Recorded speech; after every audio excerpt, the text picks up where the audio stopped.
প্রিয় শিক্ষার্থীরা, তোমরা কেমন আছো? নিশ্চয়ই ভালো আছো এবং সেই সাথে পালন করছো স্বাস্থ্যবিধি। আর তার সাথে সবচেয়ে বড় কাজ যেটা তোমাদের পড়ালেখা, সেটাও করছো নিয়মিত। প্রিয় শিক্ষার্থীরা, আমি তোমাদের কোর্স টিচার নাজনীন জাহান, প্রভাষক, অর্থনীতি বিভাগ, মোহাম্মদপুর কেন্দ্রীয় কলেজ।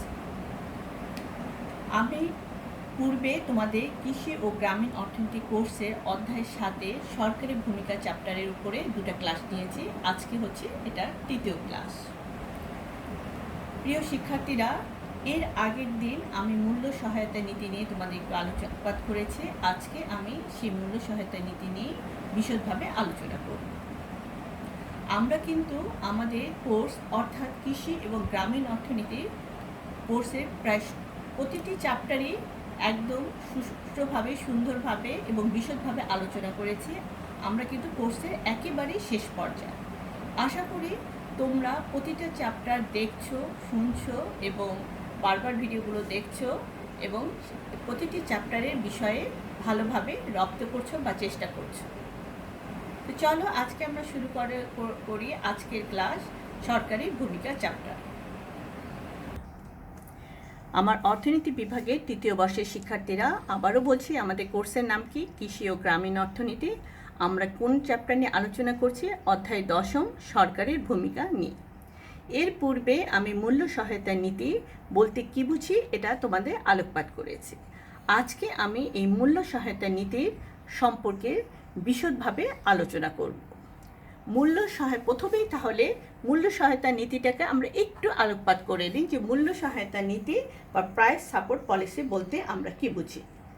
সরকার কৃষকের এবং অর্থনৈতিক অবস্থা স্থিতিশীল রাখার স্বার্থে যখন যুক্তিসঙ্গত মূল্যে কৃষিপণ্য ক্রয়ের যে নীতিমালা বা নীতি গ্রহণ করেন, তাই হলো মূল্য সহায়তা নীতি। আমরা জানি কৃষিজাত পণ্যের যোগান অনেকটা কৃষির উপর নির্ভরশীল, প্রকৃতির উপর নির্ভরশীল। কিন্তু বিভিন্ন প্রাকৃতিক দুর্যোগ যেমন অনাবৃষ্টি, খরা, বৃষ্টি, জলোচ্ছ্বাস, এইসব কারণে কৃষি উৎপাদন বিঘ্নিত হয় এবং ফলে কৃষকও ক্ষতিগ্রস্ত হয়। আবার আমরা এটাও জানি যে আবহাওয়া যদি অনুকূল থাকে তাহলে কৃষকের কিন্তু বাম্পার ফলন হয়। এই সময় কৃষি পণ্যের চাহিদা চেয়ে বাজারে যোগান বেশি হয়, কারণ আমরা পূর্বেই বললাম যে বাম্পার ফলন হতে পারে আবহাওয়া যদি অনুকূল থাকে। ফলে কৃষক তখন তার কৃষি পণ্যের ন্যায্য মূল্য পায় না এবং তারা আর্থিকভাবে হয় প্রচণ্ডভাবে ক্ষতিগ্রস্ত। তারা একেবারে নিঃশেষ হয়ে পড়ে এবং ফলশ্রুতিতে সমগ্র অর্থনীতির উপর একটা বিরূপ প্রতিক্রিয়া পড়ার সম্ভাবনা দেখা দেয়। এই ধরনের পরিস্থিতিতে দেশের অর্থনৈতিক অবস্থা স্থিতিশীল রাখার কারণে সরকার একটা যুক্তিসঙ্গত মূল্যে সরাসরি কৃষক থেকে পণ্য ক্রয় করে থাকে। একেই বলা হচ্ছে মূল্য সহায়তা নীতি বা প্রাইস সাপোর্ট পলিসি। তাহলে বুঝতে পারলে যে মূল্য সহায়তা নীতি বা প্রাইস সাপোর্ট নীতি বলতে কি বুঝি, যে আবহাওয়া যেমন প্রতিকূল হলে পারেও যে আমাদের ক্ষতিগ্রস্ত হয়, কিন্তু অনুকূল আবহাওয়ার কারণের সময় কিন্তু বাম্পার ফলন হয়। বাম্পার ফলনের ফলে কি হয়, যে বাজারে চাহিদার তুলনায় যোগানের পরিমাণ বেশি হয়, তখন কৃষক ওই কৃষি পণ্যের ন্যায্য মূল্য পায় না। আর এই ন্যায্য মূল্য না পাওয়ার কারণে সরকার একটা পলিসি গ্রহণের মাধ্যমে কি করে, এই অর্থনৈতিক অবস্থায় স্থিতিশীল রাখার স্বার্থে সরকার একটা যুক্তিসঙ্গত মূল্যে সরাসরি কৃষকদের কাছ থেকে ওই পণ্যের যে ক্রয় করে এবং ন্যায্য মূল্য প্রদান করে থাকে এবং তাদের কৃষি পণ্য উৎপাদনে উৎসাহিত করে থাকে। এটাকেই বলা হচ্ছে মূল্য সহায়তা নীতি। এখন মূল্য সহায়তা নীতির পক্ষে যুক্তিগুলো কি কি? কৃষকের আয় বৃদ্ধি, কৃষকের স্বার্থ সংরক্ষণ, কৃষি উৎপাদন বৃদ্ধি, খাদ্যে স্বয়ংসম্পূর্ণতা অর্জন, বাজার মূল্যের স্থিতিশীলতা, অর্থনৈতিক মন্দা মোকাবেলা, উদ্বৃত্ত উৎপাদন সংরক্ষণ, নির্দিষ্ট ধরনের কৃষি পণ্যের উৎপাদন বৃদ্ধিতে সহায়তা এবং রপ্তানি বৃদ্ধি। চলো এখন আমরা প্রতিটি পয়েন্টকে আমরা বিশদভাবে আলোচনা করি, যেটা নাকি মূল্য সহায়তা নীতির পক্ষে যুক্তি। প্রথমেই আসি কৃষকের আয় বৃদ্ধি। কৃষকের আয় বৃদ্ধি বলতে আমরা কি বুঝতেছি? এখানে কৃষকের আয় বৃদ্ধির লক্ষ্যে সরকার মূল্য সহায়তা নীতি গ্রহণ করতে পারে। এই নীতি 2টা উপায়ে কৃষকের আয় বৃদ্ধি করতে পারে, যা কি একটা হচ্ছে মূল্য সহায়তা নীতির মাধ্যমে কৃষি পণ্য মূল্য স্থিতিশীল রাখা যদি হয়, তাহলে কৃষক উৎপাদন বৃদ্ধি দ্বারা তার আয় বৃদ্ধি করতে পারে। আর দ্বিতীয়টা কি হচ্ছে, উৎপাদন বৃদ্ধি অবস্থায় মূল্য সহায়তা নীতির মাধ্যমে পণ্য মূল্য বৃদ্ধি করে কৃষকের আয় বৃদ্ধি করা যায়। তাহলে কৃষকের আয় বৃদ্ধি বলতে আমরা বুঝলাম। এরপরে আসে কি, কৃষকের স্বার্থ সংরক্ষণ। প্রাকৃতিক দুর্যোগ বা অন্যান্য কারণে কৃষক তার ফসলের ন্যায্য মূল্য না পেলে মূল্য সহায়তা নীতির মাধ্যমে সরকার চাষিদেরকে আর্থিক ক্ষতির হাত হতে রক্ষা করতে পারে। এরপরে আসি কৃষি উৎপাদন বৃদ্ধি। মূল্য সহায়তা নীতির মাধ্যমে সরকার কৃষি পণ্যের বাজার মূল্য স্থিতিশীল রাখতে সক্ষম হলে কৃষি উৎপাদনেও অনেক অংশে বৃদ্ধি পেতে পারে, কারণ কৃষি পণ্যের মূল্যের স্থিতিশীলতা কৃষকদেরকে অধিক উৎপাদনে উৎসাহ যোগায়। তারপরে কি রয়েছে, খাদ্যে স্বয়ংসম্পূর্ণতা অর্জন। খাদ্যে স্বয়ংসম্পূর্ণতা অর্জনের জন্যও অনেক সময় মূল্য সহায়তা নীতি গ্রহণ করা হয়। সরকার যদি নির্ধারিত মূল্যে খাদ্যশস্য ক্রয়ের ঘোষণা দেয়, তবে কৃষক অন্যান্য পণ্যের পরিবর্তে খাদ্যশস্য উৎপাদনে সচেষ্ট থাকবে বা উৎসাহী হবে। ফলে খাদ্যশস্য উৎপাদন বৃদ্ধি পাবে এবং দেশে খাদ্য স্বয়ংসম্পূর্ণ হবে। এরপরে আসি কি, বাজার মূল্যের স্থিতিশীলতা। কৃষি পণ্যের চাহিদা ও যোগানের মধ্যে সামঞ্জস্য না থাকার কারণে অনেক ক্ষেত্রে এই জাতীয় পণ্যের মূল্য অস্থিতিশীল থাকে। সরকার মূল্য সহায়তা নীতি গ্রহণ করে কৃষি পণ্যের বাজার মূল্য স্থিতিশীল রাখে। অর্থনৈতিক মন্দা মোকাবেলা। অর্থনৈতিক মন্দার সময়ও দরিদ্র কৃষক মারাত্মক ক্ষতির সম্মুখীন হয়। মূল্য সহায়তা নীতির মাধ্যমে সরকার কৃষি পণ্যের মূল্য স্থিতিশীল রাখতে পারলে মন্দকালীন সময় ধকল কাটিয়ে ওঠা সম্ভবপর হয়। এরপরে কি রয়েছে, উদ্বৃত্ত উৎপাদন সংরক্ষণ। ফসলের বাম্পার ফলন হলে সরকার নির্দিষ্ট মূল্যে চাহিদার অতিরিক্ত ফসল ক্রয় করে পরবর্তী বছরের জন্য সংরক্ষণ করে। তারপরে কি রয়েছে 8 নম্বর, নির্দিষ্ট ধরনের কৃষি পণ্যের উৎপাদন বৃদ্ধিতে সহায়তা। অর্থাৎ কোনো এলাকায় একটি নির্দিষ্ট ধরনের ফসল উৎপাদনের জন্য উপযোগী এবং এই ধরনের কৃষি পণ্য দেশের বাইরে রপ্তানি করে সহায়তা নীতি প্রয়োগ করে কৃষকদেরকে পণ্য উৎপাদনে অধিকতর উৎসাহ প্রদান করা যেতে পারে। এরপরে লাস্ট হচ্ছে রপ্তানি বৃদ্ধি। অর্থাৎ কৃষি উৎপাদন হ্রাস পেলে রপ্তানি আয় হ্রাস পায় এবং কৃষি উৎপাদন বৃদ্ধি পেলে রপ্তানি আয়ও বেড়ে যায়। ফলে রপ্তানি বাণিজ্য বৃদ্ধির লক্ষ্যেও অনেক দেশে সরকার কৃষি পণ্যের মূল্য সহায়তা কার্যক্রম গ্রহণ করে থাকে। তাহলে প্রিয় শিক্ষার্থীরা, আমরা মূল্য সহায়তা নীতি কি জানলাম। মূল্য সহায়তা নীতির পক্ষের যুক্তিগুলো কি, যে কৃষকের আয় বৃদ্ধি, কৃষকের স্বার্থ সংরক্ষণের জন্য কৃষি উৎপাদন বৃদ্ধি, খাদ্য স্বয়ংসম্পূর্ণতা অর্জন, বাজার মূল্যে স্থিতিশীলতা বজায় রাখা, অর্থনৈতিক মন্দা মোকাবেলা করা, উদ্বৃত্ত উৎপাদন সংরক্ষণ করা, নির্দিষ্ট ধরনের কৃষি পণ্যের উৎপাদন বৃদ্ধিতে সহায়তা এবং রপ্তানি বৃদ্ধিতে মূল্য সহায়তা নীতি কি যুক্তি রয়েছে।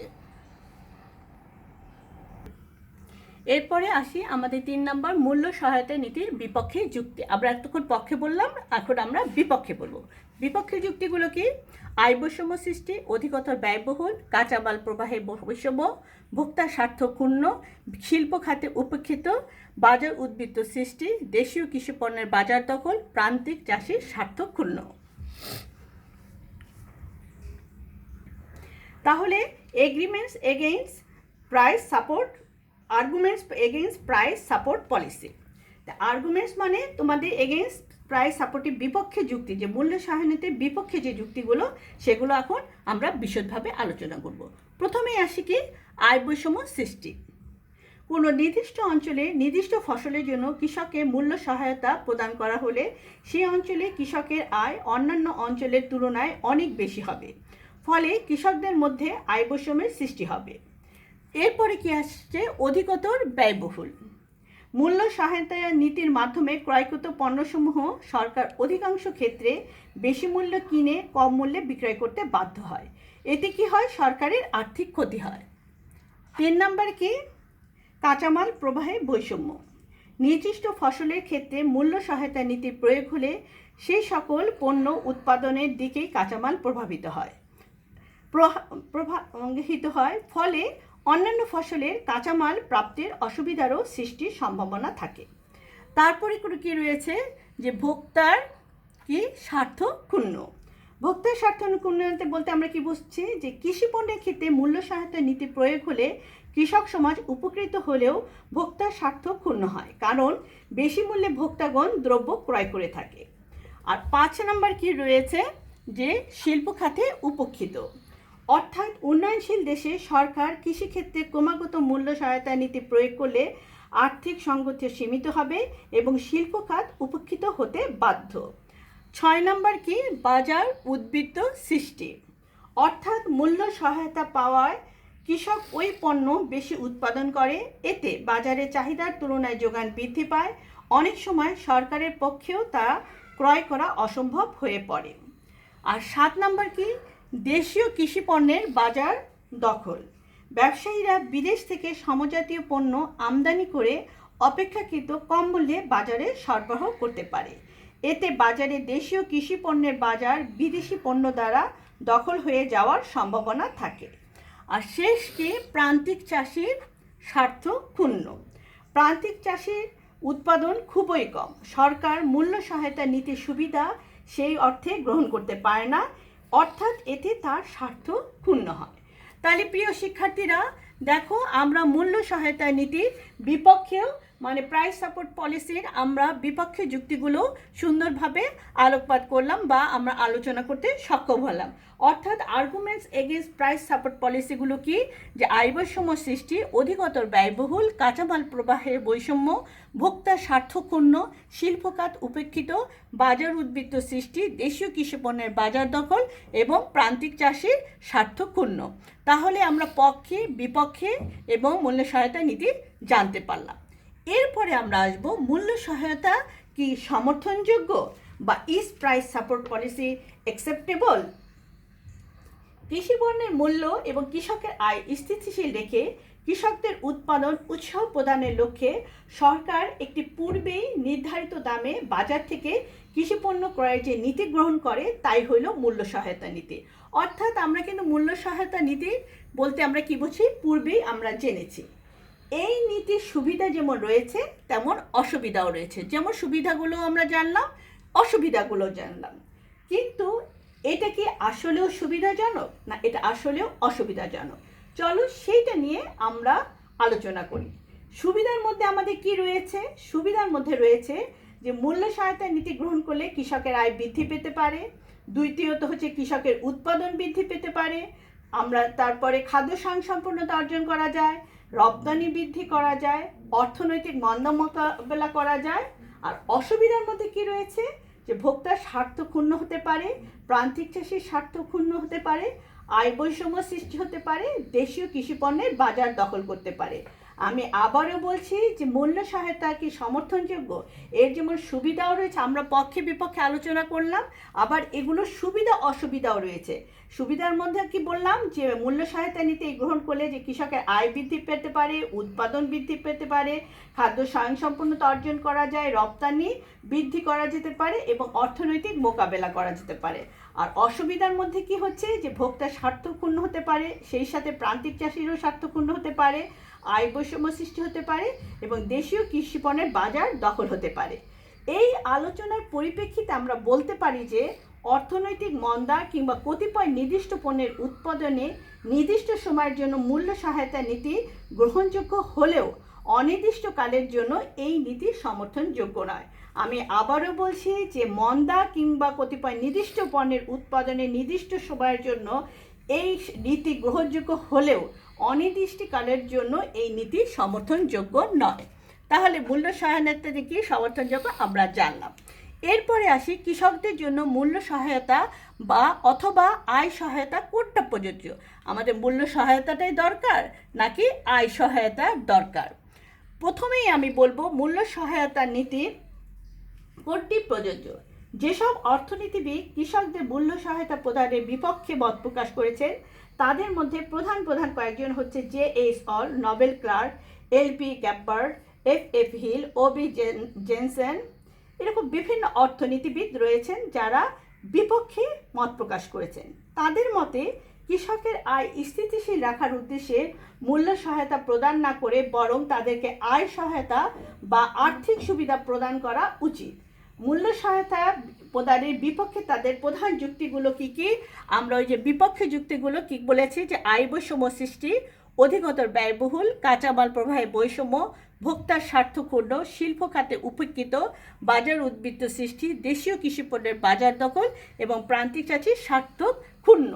অর্থাৎ এই যে আমরা একটু আগে বললাম তোমাদের মূল্য সহায়তা নীতির বিপক্ষে যুক্তি, এই সমস্ত অর্থনীতিবিদ মূল্য সহায়তা নীতির বিপক্ষে তাদের মতামত প্রকাশ করেছেন এবং কি কি হতে পারে বিপক্ষে যুক্তি, এই বিপক্ষে যুক্তিগুলো ওনারা এভাবেই আলোকপাত করেছেন। এখন হচ্ছে তারা আবার মূল্য সহায়তা নীতির পরিবর্তে আয় সহায়তার সপক্ষে কতগুলো যুক্তি দাঁড় করেছেন। এখন আয় সহায়তার পক্ষে কি কি যুক্তি দাঁড় করেছেন? ওনারা বলেছেন আয় বৈষম্য হ্রাস, সরকারি হস্তক্ষেপ থাকে না, আয় বৈষম্য থাকে না, প্রশাসনিক জটিলতা নেই। চলো আমরা এই 4টা পয়েন্ট নিয়ে আলোকপাত করি। যেহেতু আমরা বিপক্ষে নিয়ে আগেই আলোকপাত করেছি, এখন মূল্য সহায়তার বিপক্ষে, আর এখন আয় সহায়তার পক্ষে যে আলোচনা সেটা আমরা আলোকপাত করি। আয় বৈষম্য হ্রাস বলতে বলছে যে আয় বৈষম্য হ্রাস নিয়ে আমরা প্রথমে আলোকপাত করি। ধনী কৃষকের তুলনায় গরিব কৃষককে অধিকতর পরিমাণে আর্থিক সুবিধা প্রদান করে সমাজে আয় বৈষম্য হ্রাস করা যায়। দ্বিতীয়টা কি? সরকারি হস্তক্ষেপ থাকে না। কৃষকদের জন্য আয় সহায়তা দ্বারা পণ্যের বাজার ব্যবস্থার উপর সরকারি হস্তক্ষেপ করার প্রয়োজন পড়ে না। তৃতীয়ত হচ্ছে আয় বৈষম্য থাকে না। কৃষকের জন্য আয় সহায়তা প্রদানের ব্যবস্থা থাকলে তাতে বিভিন্ন অঞ্চলের মধ্যে কোনোরূপ বৈষম্যের সৃষ্টি হয় না। আর শেষ কি? প্রশাসনিক জটিলতা নেই। মূল্য সহায়তার নীতির বাস্তবায়নে প্রশাসনিক দিক হতে বেশ জটিল, কিন্তু কৃষকের জন্য আয় সহায়তা প্রদানের ক্ষেত্রে এরূপ কোনো প্রশাসনিক জটিলতা নেই। অর্থাৎ অর্থনীতিবিদরা কৃষকের মূল্য সহায়তার নীতির বিপক্ষে মতবাদ করেছেন, কিন্তু আয় সহায়তা নীতির কোনটি প্রযোজ্য সেটি নিয়ে আয় সহায়তা নীতির পক্ষে তারা মতবাদ করেছেন। কি কি বলেছেন? যে আয় বৈষম্য হ্রাস হতে পারে, সরকারি হস্তক্ষেপ থাকে না, আয় বৈষম্য থাকে না এবং প্রশাসনিক জটিলতা থাকে না। এটা তারা আয় সহায়তা নীতির পক্ষে যুক্তি দাঁড় করেছেন। তাই বলতে পারি যে কৃষকদের বৃহত্তের স্বার্থে তাদেরকে মূল্য সহায়তা প্রদানের পরিবর্তে আয় সহায়তা প্রদান করাই উচিত। অর্থাৎ মূল্য সহায়তার পরিবর্তে আয় সহায়তাই প্রযোজ্য। তাহলে প্রিয় শিক্ষার্থীরা, আজকে আমরা আলোচনা করলাম মূল্য সহায়তা নীতি কি, এর পক্ষে যুক্তি, বিপক্ষে যুক্তি, মূল্য সহায়তা কি সমর্থনযোগ্য কিনা এবং কৃষকদের জন্য মূল্য সহায়তা অথবা আয় সহায়তা কোনটি প্রযোজ্য। আশা করি তোমরা বুঝতে পেরেছো, করতে পেরেছো রপ্ত। আশা করি তোমরা রপ্তর সাথে সাথে তোমরা এই জিনিসটাকে বুঝতে পেরেছো যে মূল্য সহায়তা নীতি বা আমাদের প্রাইস সাপোর্ট পলিসি বলতে আমরা কি বুঝছি, বা প্রাইস সাপোর্টের পক্ষে যুক্তি কি, বিপক্ষে যুক্তি কি, মূল্য সহায়তা কি সবসময় সমর্থনযোগ্য কিনা সেটা নিয়েও আমরা আলোচনা করলাম যে দীর্ঘকালে এটা সমর্থনযোগ্য নয়। আমরা একটু আগে তোমাদের এটা আলোকপাত করলাম যে দীর্ঘকালে এটা বা অনির্দিষ্টকালের জন্য এই নীতি সমর্থনযোগ্য হতে পারে না। তারপরে আমরা কি পড়লাম যে কৃষকদের জন্য মূল্য সহায়তা বা আয় সহায়তা, হ্যাঁ অর্থনীতিবিদ, বিভিন্ন অর্থনীতিবিদ মূল্য সহায়তার বিপক্ষে যুক্তি প্রদান করেছেন, যে বিপক্ষে যুক্তিগুলো আমরা এতক্ষণ আলোকপাত করলাম। আর তারা আয় সহায়তার ক্ষেত্রে যুক্তি প্রদান করেছেন, কেননা তারা পক্ষে যুক্তি দেখেছেন যে আয় বৈষম্য হ্রাস হয়, সরকারি হস্তক্ষেপ সেখানে থাকে না, আয় বৈষম্যও থাকে না এবং সবচেয়ে বড় হচ্ছে প্রশাসনিক জটিলতাও নেই। সুতরাং তারা আয় সহায়তা নীতিকে কি অধিকতর সাপোর্ট করেছেন বা তারা এটাকে সমর্থন করেছেন। তাহলে প্রিয় শিক্ষার্থীরা, তোমাদের আজকে আমি মূল্য সহায়তা নীতি সম্বন্ধে বিশদ আলোচনা করলাম। পরবর্তী পর্যায়ে আমরা আরেকটা টপিকস নিয়ে আসব এবং সেইটা নিয়ে বিশদভাবে আলোচনা করব। আশা করি তোমরা ভালোভাবে বুঝতে পারছো এবং এটাকে শুধু করে রপ্ত করতে পারছো, কারণ সামনে আমাদের পরীক্ষা। প্রতিটা প্রশ্নকে যদি পুঙ্খানুপুঙ্খানুভাবে না জানতে পারি তাহলে প্রশ্ন যেভাবেই আসুক না কেন তোমরা কিন্তু পারবে না। আর যদি সম্পূর্ণভাবে জানতে পারো, যেভাবেই প্রশ্ন আসুক না কেন তোমাদের কোনো সমস্যা হবে না। সমাধানে তোমরা কি সবসময় অগ্রাধিকার পেয়ে থাকবে এবং খুব দ্রুতভাবেই সেই সমস্যার সমাধান করতে সক্ষম হবে। তো তোমরা ভালো থেকো, সুস্থ থেকো এবং নিরাপদে থেকো এবং সেই সাথে অন্যকেও নিরাপদে থাকার জন্য কি তোমরা তাদের উৎসাহিত করবে, জানাবে, কারণ তোমরা যা জানো অনেকেই কিন্তু সেটা জানে না। সুতরাং ছোটদেরকেও জানাবে, বয়োজ্যেষ্ঠদের কি সাবধানে রাখবে এবং তোমরা নিয়মিত পড়াশোনা চালিয়ে যাবে এবং কে বাসার ভিতরে থাকবে, নিরাপদে থাকবে এবং অন্যকেও নিরাপদে থাকার জন্য উৎসাহিত করবে। ধন্যবাদ সবাইকে। পরবর্তী ক্লাসে আমন্ত্রণ দেখিয়ে এখানেই শেষ করছি। আলহামদুলিল্লাহ।